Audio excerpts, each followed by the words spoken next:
यांच्या जयंतीनिमित्त खूप खूप शुभेच्छा.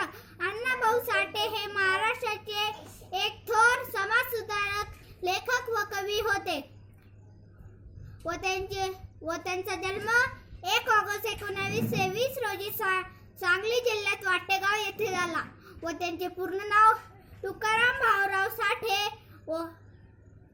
असे होते व त्यांच्या वडिलांचे नाव भाऊराव साठे व आईचे नाव वालुबाई साठे असे होते. ते म्हणतात की मी जे जीवन जगतो, बघतो, अनुभवतो तेच मी लिहितो. अशा लोकशाही अण्णाभाऊ साठे यांच्या 18 जुलै 1969 रोजी गोरेगाव येथे मरण पावले.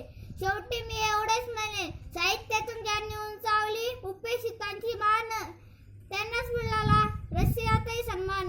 अशा थोर नेत्याला माझा कोटी कोटी प्रणाम. जय हिंद, जय भारत. धन्यवाद.